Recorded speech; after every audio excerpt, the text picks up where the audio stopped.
JD news में खुश आमदीद। प्रोग्राम ऐसा क्यों होता है के साथ मैं हूं मोहम्मद आमिर। वीवर्स, आज हम कुरान मजीद की चंद आयतें और उनका तर्जुमा हम आज आपके सामने बयान कर रहे हैं और हदीस नबवी सल्लल्लाहु अलैहि वसल्लम, क्योंकि आज हमारा मौजू है करप्शन जो कि पाकिस्तान का बुनियादी मसला है। और सबसे बड़ी बात यह है कि अल्लाह ताला ने हमें कुरान मजीद में और हमारे प्यारे नबी सल्लल्लाहु अलैहि वसल्लम ने हमें करप्शन से, बुराइयों से रोकने के लिए अहकामात दिए हुए हैं। नाजरीन, मैं आपके सामने पेश कर रहा हूं ताकि आप समझ सकें कि अल्लाह हमें क्या हुक्म दे रहा है। सूरह बकरा आयत नंबर 188, और एक दूसरे का माल नाहक न खाया करो, ना हाकिमों को रिश्वत पहुंचाकर किसी का कुछ माल जुल्म सितम से अपना लिया करो। सूरह माइदा आयत नंबर 2, और परहेजगारी में एक दूसरे की इमदाद करते रहो और गुनाह और जुल्म और ज्यादती में मदद न करो और अल्लाह ताला से डरते रहो, बेशक अल्लाह ताला सख्त सजा देने वाला है। हदीस नबवी सल्लल्लाहु अलैहि वसल्लम है, रिश्वत देने वाला और रिश्वत लेने वाला दोनों आग जहन्नुम में है। नाजरीन, करप्शन हमारे मुल्क का सबसे बड़ा मसला है। बहुत सारे ऐसे ममालिक हैं जिसमें करप्शन बराए नाम है। तो आज हम इसी पे बात करेंगे कि हमारे इदारे और हमारे लोग जो कि करप्शन में मुलव्विस हैं, तो क्या हम इस करप्शन को पाकिस्तान के लिए खत्म कर सकते हैं? पाकिस्तान में इस करप्शन को कैसे खत्म कर सकते हैं? इसी पर बात करने के लिए हमने आज हमारी जो मेहमान है सीनियर तज्जिया निगार नाजिया अली। अस्सलाम वालेकुम नाजिया। वालेकुम अस्सलाम आमिर, और अस्सलाम वालेकुम तमाम नाजरीन। ये ट्रांसपेरेंसी इंटरनेशनल क्या है? क्या ये यूएनओ का कोई इदारा है? आपने बहुत अच्छा टॉपिक लिया है। पहले तो मैं आपका शुक्रिया अदा करूं जेडी न्यूज़ का कि करंट वो अफेयर्स जो कि मुल्क के लिए बहुत ज़रूरी हैं, आप उन पर जो है गुफ्तगू कर रहे हैं। अच्छा, मैं आपको बताऊं, ये ट्रांसपेरेंसी इंटरनेशनल जो है एक नॉन गवर्नमेंटल इदारा है और ये जो है करप्शन परसेप्शन इंडेक्स रैंकिंग हर साल जारी करता है। ये जो है 1993 में वजूद में आया था और इसका जो ऑफिस है वो जर्मनी में। अच्छा, इसकी अहमियत क्यों है, इसको बहुत इंपॉर्टेंस क्यों दी जाती है? क्योंकि इसके जो इसमें जो काम कर रहे हैं वो बहुत ही प्रोमिनेंट लोग हैं और ये बहुत ही करप्शन पे स्टडीज़ करते हैं, ठीक है।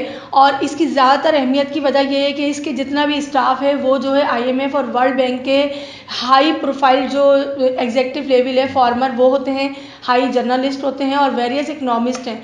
तो इसलिए इसकी बहुत अहमियत है क्योंकि ये बहुत डीपली इस पर रिसर्च कर रहे होते हैं कि किस मुल्क ने कितनी करप्शन हुई और किस मुल्क में कितनी करप्शन नहीं हुई, उसकी ये रैंकिंग हर साल जारी करते हैं। जी नहीं, असल में इसमें कोई सियासी इन्फ्लुएंस तो नहीं होता?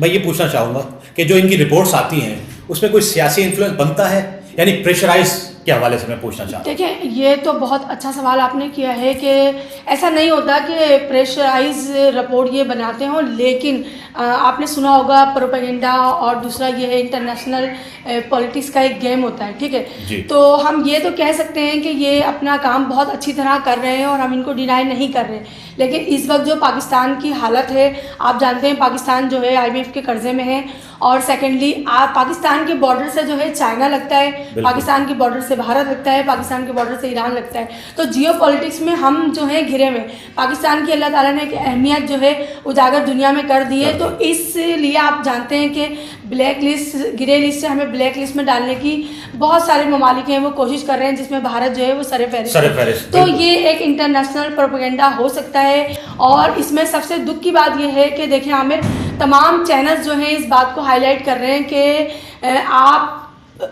कि ये हम 117 से 120 पे कैसे चले गए। तो मैं समझती हूँ कि हमारे तमाम तजिया निगारों को, माहिरीन को, रैंकर पर्सन को ये सोचना चाहिए कि कोई भी खबर जो कि इंटरनेशनल है तो वो प्रोपेगेंडा हो सकती है। तो इसलिए और हमें हर खबर को जो है अपना नेशनल इश्यूज़ के साथ ज़रूर देखना चाहिए कि इसका ताल्लुक हमारे इसका ताल्लुक हमारे नेशनल इंटरेस्ट से तो नहीं है, क्योंकि आपको पता है हमें ब्लैक लिस्ट में डालने की कोशिश की जा रही है। तो ये एक प्रोपेगेंडा हो सकता है। सेकेंडली आप देखें कि डेमोक्रेसी में जो है इंडस इंटरनेशनल रिपोर्टिंग हुई है, उसमें जो है पाकिस्तान बहुत अच्छा पाया गया, 4 गुना बेहतर हो गया है और भारत जो है उसकी रैंकिंग 10 गुना पीछे चली गई है। तो ये इंटरनेशनल गेम भी हो सकता है। अच्छा नाजिया, ये बताइए कि करप्शन जो है पाकिस्तान में उसकी परसेंटेज क्या है और दीगर ममालिक में जो है उसके मुकाबले में पाकिस्तान की परसेंटेज क्या बनती है? देखिए, वैसे तो ये ट्रांसपेरेंसी इंटरनेशनल जो रिपोर्ट है इसने तो रैंकिंग जारी कर दी है कि आपकी क्या रैंक है, लेकिन आपको बताऊं हमारे मुल्क की रैंक जो है वो बहुत ही बदतर है और बदतरीन होती जा रही है। 72 सालों में हम करप्शन में बुरी तरीके से डूब गए, ठीक है। और आप दूसरे ममालिक की बात करते हैं तो हर ममालिक में जो है हर कंट्रीज़ में करप्शन होती है, ठीक है। चाइना में, रशिया में तो पाकिस्तान से भी बहुत ज़्यादा है, लेकिन क्योंकि वो अपने आवाम को कुछ ना कुछ डिलीवर कर रहे हैं, गुर्बत का वो पैमाना नहीं है और एजुकेशन बहुत बदतर हालत में नहीं है, उनकी इकनॉमी कितनी बदतर हालत में नहीं है, तो इसलिए वहाँ पे सरवाइव हो जाता है। लेकिन हमने करप्शन की वजह से बहुत सफ़र किया है पाकिस्तान।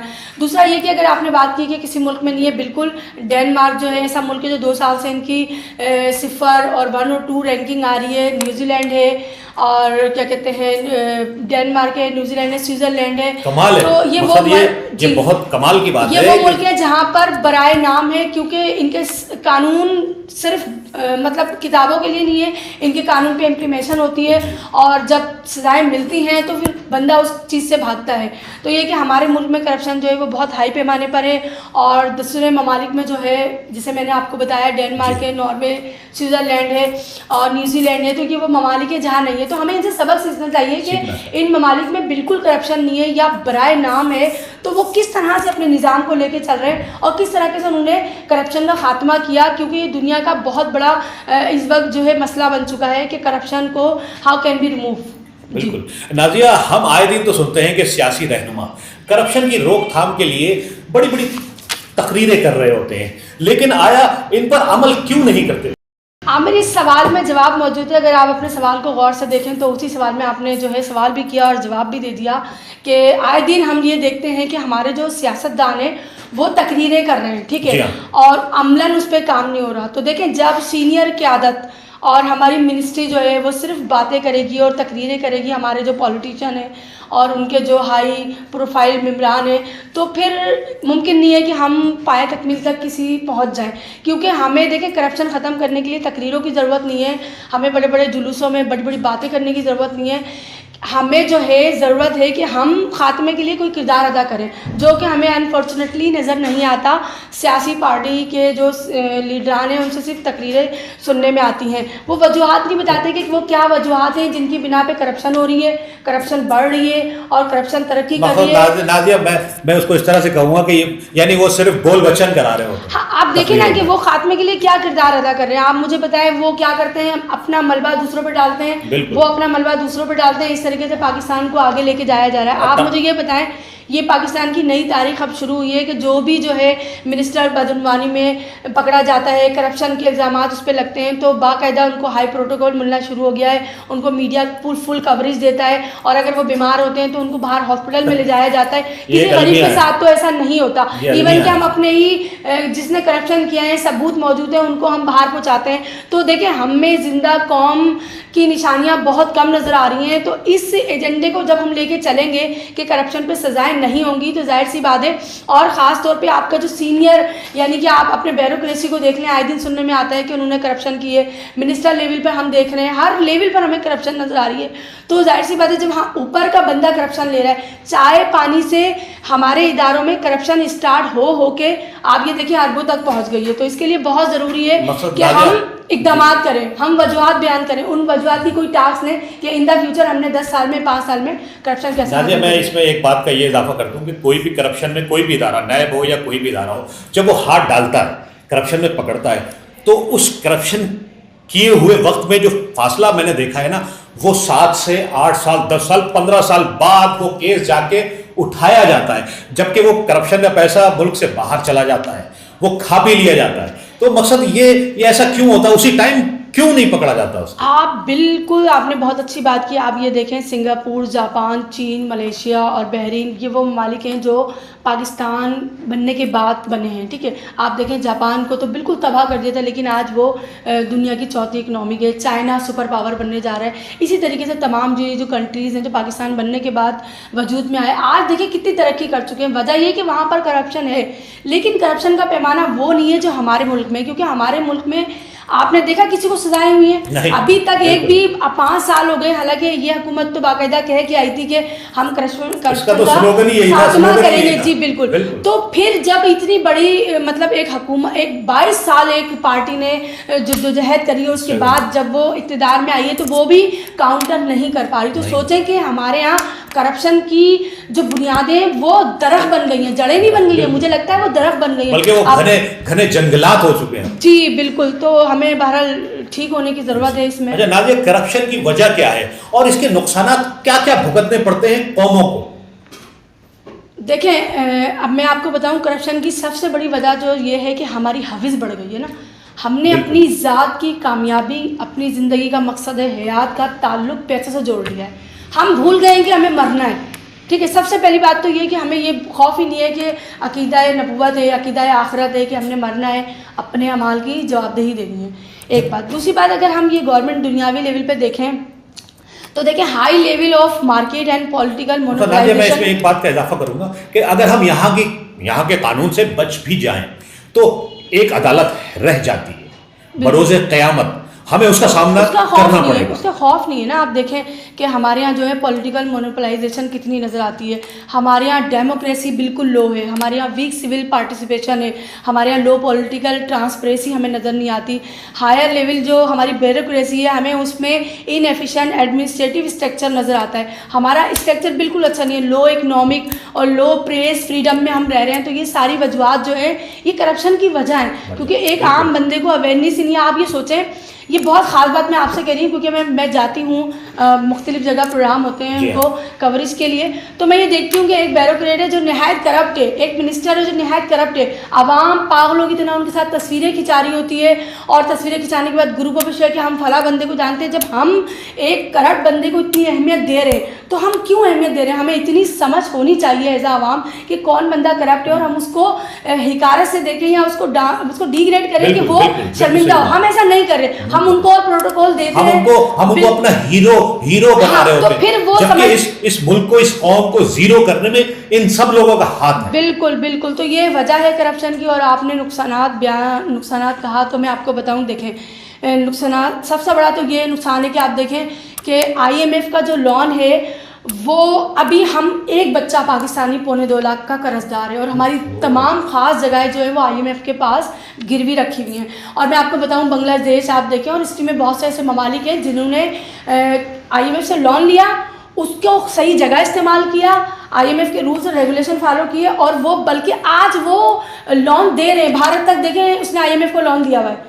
तो अब हम देखें, हम कर्जदार, तो ये क्या है? ये करप्शन है। अगर हमारे यहाँ अच्छे हुक्मरान होते तो हम आज हम कर्जे में नहीं होते, और इस कर्जे की वजह से आज देखें कश्मीर के टॉपिक पे हमारे साथ कोई नहीं खड़ा हुआ है, क्योंकि हमारी अपनी कोई सालमियत नहीं है। हमारी फ़ौज ने तो सालमियत बनाई है, लेकिन हमारी जो लीडरशिप, सियासी क़यादत रही है, मतलब ज़्यादातर उसने हमारी कोई सालमियत नहीं बनाई। जो मुल्क कर्जदार हो, आप मुझे बताएं, आपकी गली में कोई ऐसा घर हो जो कर्जदार हो और रोज़ाना उसके दरवाजे पर शोर होता हो, उसकी गली में अहमियत नहीं होगी। तो इसी तरीके से ममालिक इंटरनेशनल जो है हर चीज़ के इंडेक्स जारी होते हैं, कौन सा मुल्क गुर्बत में, वुमेन प्रोटेक्शन में, करप्शन में, इन तमाम चीज़ों में हाई, हम तो हाई पर ही जा रहे हैं, हम कहीं से भी पॉजिटिव वे में आ नहीं रहे। दूसरा, आप ये देखें, करप्शन के जो हमें नुकसानात हुए, हमारे पास पाकिस्तान में दुनिया की कोई भी रिसर्च अच्छी यूनिवर्सिटी नहीं है, तो ये हमारे लिए बहुत बड़ी फेलियर है। दूसरा, आप ये देखें कि हमारा इंटरनेशनल कोई मेयार नहीं है, और 55% जो है हमारी यूथ है। आज इंडस्ट्री लगती है, कल हमारी यूथ खड़ी होगी कमाने, तो हमारे पास इंडस्ट्री का सिस्टम बुरी तरीके से डैमेज हो गया है। आप ये देखें क्यों वो हमारी फेलियर है, करप्शन की वजह से, क्योंकि हमारे जो हुक्मरान थे, हमारे जो ब्यूरोक्रेट्स थे, हमारी मिनिस्ट्री थी, वो सिर्फ और सिर्फ वो कैसे अमीर हो गए? आप सोचें, एक बंदा जो मिनिस्ट्री में आया वो कैसे गरीब से अमीर हो गया? एक जो ब्यूरोक्रेट कमीशन करके इतना पढ़ के आता है वो अमीर हो रहा है, आवाम गरीब होती जा रही है। इवन कि आवाम के पास रोटी के पैसे नहीं है। वाला नहीं है इन बातों। हम इस करप्शन की वजह से अपने आवाम को कुछ डिलीवर ही नहीं कर पाए। आप देख लें, पाकिस्तान जब बना था 65% गुर्बत थी, आज भी वही है। तो हमने इस करप्शन की वजह से अपने पेट भरे, अपने घर वालों को डोरी शोहरियतें दिलाई हैं, बाहर ममालिक में घूमे फिरे, हमारे बच्चे अच्छा पढ़े, हमारा घर अच्छा हो और हम खुशहाल हो, बस यही हमारी ज़िंदगी है। तो ये सब करप्शन की वजह से, क्योंकि करप्शन सिर्फ ये नहीं कि आपने पैसे का लेन देन किया, आपने हर जगह सीट पे इक़्तिदार में बैठकर हक ना हक खाया, जैसे कि आपने आयत पढ़ी और उसका हवाला भी दिया, हदीस भी पढ़ी, उसमें यही है ना कि किसी का हक, यकीनन एक बंदे से दूसरे बंदे को जब करप्शन हो रही है तो तीसरे बंदे का हक मारा जा रहा होता है। बात यही तो है, जिसका हक मारा जा रहा है वो ये आवाम है। बिल्कुल बात आपकी, तो नुकसान तो हमने बहुत उठाए हैं। बिल्कुल बिल्कुल। नाज़िया, आखिरी सवाल मेरा है कि इसी पे हम प्रोग्राम को ख़त्म करते हैं। बहुत खूबसूरत गुफ्तगू हुई और बहुत अच्छे तरीके से आपने करप्शन को जो है ना वो लोगों के सामने बयान किया कि करप्शन की बुनियादी नुकसानात क्या है। तो मेरा आखिरी सवाल आपसे ये कि आखिर करप्शन किस तरह ख़त्म की जा सकती है? देखें, आपने वो अली बाबा 40 चोर की फिल्म देखी है, उसके ड्रामे भी बने, तो हमारे यहाँ ना अली बाबा तो चेंज हो रहे हैं, 40 चोर वही हैं। तो अब थोड़ा सा मुझे भी हंसी आ गई। अब हमारे यहाँ जो 40 चोर हैं ना, तो उनको ठीक होना पड़ेगा। वो अच्छा नाज़िया, एक मैं बात काट रहा हूँ आपकी। जी। आप अब वो मिसाल पुरानी हो गई है, 40 चोर कहते हैं ना लोग, 40 चोर नहीं, यहाँ मेरे ख्याल में जितने लोग हैं, कोई एक आध को छोड़कर सारे उन 40 चोरों से भी ज्यादा हैं और तमाम लोग चोर हैं। बिल्कुल। मैं ये बात इसलिए कर रहा हूं कि मैं अदलिया से लेके और मौजिज इदारों तक कह रहा हूं, खासतौर पे वो जो लोहार हाई कोर्ट जो मशहूर हुई है ना, मैं उसके हवाले से ज्यादा कह रहा हूं। देखें, ये जो इंटरनेशनल ट्रांसपेरेंसी ने रिपोर्ट दी है ना, ये कैसे देते हैं, इनको आपके मुल्क का कैसे पता? आपने जो सवाल पूछा है करप्शन कैसे ख़त्म हो सकती है, मैं उस तरफ आऊँगी, थोड़ा सा डिटेल में आया। वो कैसे, वो देखिए, वो अपने लिए पार्टनर बनाते हैं हर मुल्क में, उनका जो है नेटवर्क इतना हाई है, वो अपने लिए पार्टनर बनाते हैं लोकल लेवल पर। जैसे हमारे मुल्क में लोकल लेवल पर, चाइना में, जापान में, हर मुल्क में 180 कंट्रीज़ में। और उसके बाद वो देखते हैं कि वहाँ का जो सिस्टम है वो कैसा चल रहा है, लोकल सिस्टम, ठीक है। उस सिस्टम में जो हमारा सिस्टम है उसमें पुलिस रिफॉर्म फेल, यानी कि बहुत रिश्वत है। हमारे यहाँ लैंड माफिया जो है बहुत ही हाई टारगेट पर, उसकी बहुत मतलब लेन देन है। इसी तरीके से मुश्किल तरीन जो है, हम करप्शन, मतलब कोई ऐसा इदारा नहीं है हमारे यहाँ जो हम फ़ख्र से कह सकें ये करप्शन से पाक है कोई इदारा? कोई इदारा है तो आप बताएं, हर इदारे में करप्शन है। तो देखें, सबसे पहली बात तो अली बाबा चेंज हुआ, 40 चोर चेंज हुए, तो 40 चोर कम से कम अपने आप को ये अल्लाह का खौफ करेंगे, कल उन्हें भी मरना है और अल्लाह को उनको जवाब देना है। तो पहली बात तो ये दुनियावी हो गई, दीनी हो गई। अब मैं दुनिया की तरफ आऊँगी। देखिए, दुनिया का कोई काम ऐसा नहीं है जो नामुमकिन हो। मैं ये समझती हूँ अगर कोई काम यकीन कामिल से किया जाए तो यकीनन वो अपने अंजाम को पहुँचता है, अगर नियत हो तो। देखें, आप कि सिविल सोसाइटी को आगे आना पड़ेगा, आपकी ब्यूरोक्रेसी को एक्टिव करना पड़ेगा, आपकी पुलिस में रिफॉर्म की ज़रूरत है, आपकी मिनिस्ट्री जो इक़्तिदार की पार्टी है उनको ठीक होना पड़ेगा। ये सारा जो अमला है, गवर्नमेंट की जितनी मशीनरी है, उनको ये सोचना पड़ेगा कि देखें, हमारी शख्सियत कुछ नहीं है। अगर मैं नहीं हूँ ना तो पाकिस्तान पे कोई फ़र्क नहीं पड़ेगा, लेकिन अगर पाकिस्तान नहीं है तो मेरी कोई अहमियत नहीं है। तो हमें अपनी शख्सियत को, अपनी पार्टी को हटा के सोचना पड़ेगा मुल्क को कैसे आगे लेके जाया जाए, अपने आप को और कुछ डालना पड़ेगा। हाँ, देखें, दहशतगर्दी के बाद दुनिया का सबसे बड़ा मसला जो है करप्शन है। अब मैं आपको एक मिसाल देती हूँ, आमिर सुने। देखें, हमारे मुल्क की अफवाद ने 2 दहाइयों में दहशतगर्दी खत्म कर दी। आप देखें, अभी कुछ सालों पहले आए दिन धमाके हो रहे हैं, कितना हजारों अफराद मर गए, ठीक है, शहीद हुए। अब आप ये देखें कैसे शेरदिल मतलब से लेकर इन्होंने जो मतलब ऑपरेशन किए रद्दुल फसाद तक, उसमें 2 दहाइयों में कामयाबी कर ली। कैसे कर ली? सिर्फ बातें करने से, सोचने से। जाहिर बात है, आपको पता है 3,500 ऑपरेशंस किए हैं अपने मुल्क में, 7,500, ठीक है। तो जब फौज ने वो चैलेंज कबूल किया और दहशतगर्दी खत्म कर दी, आपको पता है वर्ल्ड वार 1 और वर्ल्ड वार 2 की आर्मी जो है वो ये नहीं कर पाई। और दुनिया मोतरफ है। मैं आपको मजे की बात बताती हूँ कि फॉरेन में जो है, अब्रोड में, हमारे यहाँ उनकी जो रिसर्च यूनिवर्सिटीज़ है, वहाँ हमारे यहाँ कि जो ये शेर दिल से रद्दुल फसाद तक का जो अमल है ना, ये पूरा पढ़ाया जा रहा है एज ए स्टडी। तो ये कितनी फख्र की बात है पाकिस्तान के लिए कि वहाँ पे, हाँ, कि पाकिस्तान में, हाँ, अमेरिका एडमिट करता है। देखिए, इंटरनेशनली वो मामला कुछ और होते हैं, इंटरनली वो एडमिट करते हैं कि पाकिस्तान की अफवाज पाकिस्तान ने बहुत काम किया, दुनिया की बेहतरीन तरीन अफवाज है। तो अब मुझे बताएं, अगर हम ये चाहते हैं कि हमारे मुल्क में करप्शन ख़त्म हो तो क्यों नहीं हो सकती?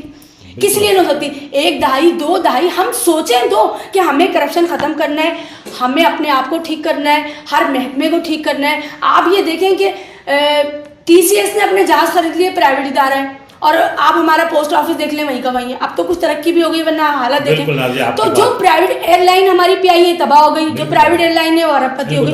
तो ये सारी चीज़ें जो हैं, आप सबसे अच्छा हल ये है कि अच्छा, हाँ, एक बात मैं आपको और बताऊँ, देखें, पुलिस रिफॉर्म की ज़रूरत है, ब्यूरोक्रेसी को ठीक होने की ज़रूरत है, हर बंदे को ज़रूरत है कि वो अपनी अकाउंटेबिलिटी पुलिस करे। रिफॉर्म तो एक ऐसा सब्जेक्ट, लेकिन एक ऐसा टॉपिक है कि इसके लिए हमें पूरा एक प्रोग्राम करना जी पड़ेगा। इंशाल्लाह। नाजिया आपका बहुत एक मिनट में एक बात और कहना चाहूँगी। देखें, हमें यूथ को तैयार करना है। हमें यूथ को कैसे तैयार करना है? आज का बच्चा कल का नौजवान है और कल का नौजवान हमारी यूथ है और हमारी यूथ ही हमारी पावर है, ठीक है। तो हमें ये करना है कि बच्चों को कार्टून के ज़रिए, बड़ों को ड्रामों के ज़रिए, थिएटर के ज़रिए, अच्छी फिल्मों के ज़रिए, यूथ ग्रुप के ज़रिए उनकी हमें जहन साजी करनी है कि करप्शन बहुत बुरी चीज़ है और करप्शन के ज़रिए हम तबाह हो रहे हैं। तो ये बहुत ज़रूरी है कि हमें अपनी यूथ का, अपने बच्चों का दिमाग डाइवर्ट करना है, करप्शन से हटाना है। जी बहुत शुक्रिया नाजिया, आपने बहुत सराहनीय गुफ्तगू की। वीवर्स, हमारे प्रोड्यूसर हमें बता रहे हैं कि प्रोग्राम का टाइम जो कि बात गुफ्तगू हो रही है वो बहुत टाइम बढ़ चुका है, इसलिए हमें अपने इस प्रोग्राम को यहाँ स्टॉप करना पड़ेगा और इसके पार्ट 2 के तौर पर हम इस गुफ्तगू को मज़ीद जारी रखेंगे। तो हमें इजाज़त दीजिए। अल्लाह निगहबान।